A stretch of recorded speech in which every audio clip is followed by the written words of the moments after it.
Today's guest is Taylor here, and she has recently bought a new house and would like to switch to a different energy source.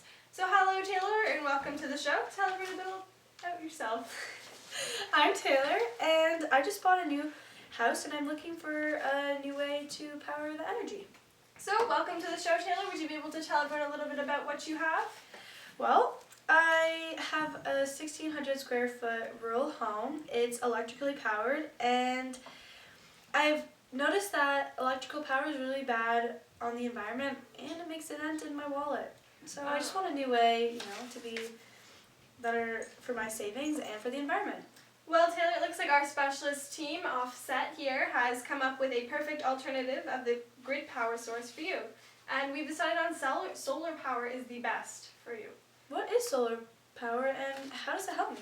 So solar panel information guide here has a lot of your information. Okay. So we're just going to open up here to page number 3 and take a look on the second paragraph. So essentially solar power is power that is created from the sun's rays, and then it is converted into energy that can be used to power your home. There are so many benefits to using solar power, such as the smart solar choice allows you to still have electricity even when the power is out. And it is a renewable energy source, and it comes from the sun, obviously, so therefore it's not going to run out. And your real estate value will increase with the purchase of solar powers. And the best thing of all for you is it reduces fossil fuels and doesn't change the environment's ozone layer.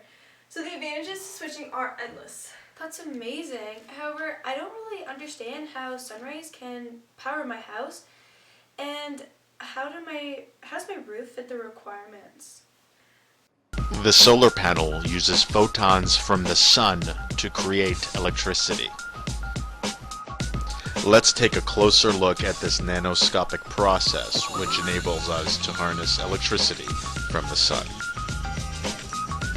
The top and bottom layers are protective glass with conducting coatings. Electricity in the form of electrons flows in and out of these conductive coatings while the electrical production process happens in the middle layers. To understand what goes on in these middle layers, we need to zoom in to the molecular level. A photon strikes a dye molecule absorbed on the surface of the TiO2, causing an excited state which releases an electron into the TiO2 that exits through the conductive layer. The electron does its work and returns to the cell via the bottom conductive layer. With the help of a catalyst layer, the electron enters the electrolyte and interacts with a triiodide molecule. Along with another electron, this reduces it to an iodide ion. The iodide ion makes its way towards the activated dye molecule and transfers an electron to the dye. The iodide ion reforms back to triiodide, and the dye molecule reverts back to its previous unactivated state. The dye is now ready for the next photon from the sun. This process occurs billions of times per second inside the cell to create an electrical current from sunlight. So for your roof, a self-slanted roof and a roof is angled at 30 degrees is the best way to capitalize the sun's rays in all seasons and maintain the maximum hours of energy sunlight access per day. So a roof that is facing east or west does work, but it's not as effective, and you have to increase the sun exposure. So your roof is absolutely perfect as it is southern facing and it does have a 30-degree angle. Wow, didn't I get lucky? But once I watched a video that said if it was cold out or if it was cloudy, solar panels don't work.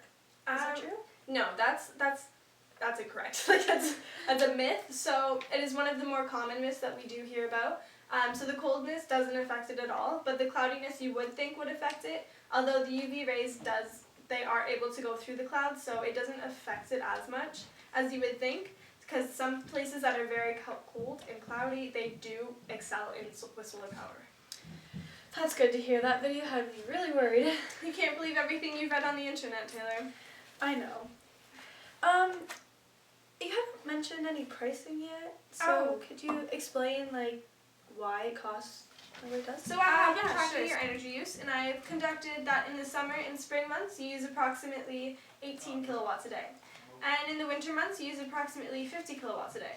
So in a year you would approximately use 10,500 kilowatts. And then to provide as much energy as you need, I think we should put in 40 solar panels on the roof, which would produce 10,700 kilowatt a day annually.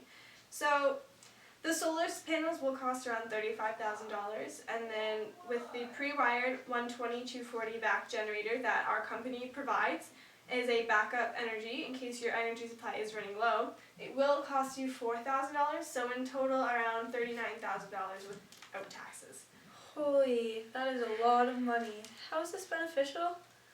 Well, I'm aware it is a lot to get started, but eventually, as soon as you have the initial investment paid off, it will begin to pay for itself. How is that even possible? Well, your house won't require all of the energy that you're producing, so therefore you could either sell it back to an energy company, such as my company, we do that, and you could, or if you just wanted to make a self-business out of it, you could sell it yourself.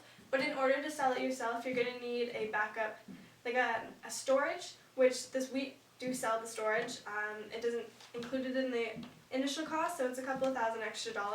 But that is later down the road, so that is an option that you have. But back to the money that you could potentially bring in, it ranges from $5,000 to $6,000 annually, depending on the quality and the quantity that you end up consuming versus what you save.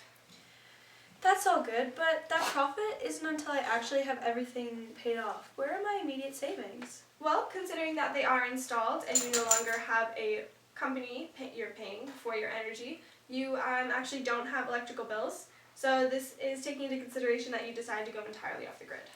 That's still a lot of money to invest. Is there any I'm glad that you asked that. There are more ways to lower your costs, such as net metering program, which my company actually does provide, so I highly recommend it. So it is a program which tracks energy usage and offers incentives to solar power users who produce more energy than they consume. So a couple power companies do offer credit for future energy bills, and others actually cut users a check for producing more energy than they use. So exclusively to Ontario residents this year, a program called Feed-in Traffic is available. So it pays customers 54 cents for every kilowatt hour that they produce, meaning that users make at least a 4% return over 4 years. Wow, that is going to help with the cost a lot. Yeah. So I've looked into your hydro bills over the last year, and annually you pay approximately $2,500 for electricity. So over a 20-year period, you would have spent $50,000 on electricity bills alone. So if you switch over to solar panels, you save $20,000 to $65,000 over a 20-year period, depending on how much energy you produce. So with all this new information in mind, how do you feel about this system, Taylor? I think I really like it. I'm going to save a lot of money in the long run. It's good for the environment, and I can make money off of it if I make more energy. So Do I get the handshake? I got the handshake, and that is all for today, folks. Thank you for tuning in to Love It or Get Off of My show. I'm Nicole, and this was our special guest, Taylor, today. So can we get a round of applause for Taylor? Thank you. All right, thanks, guys.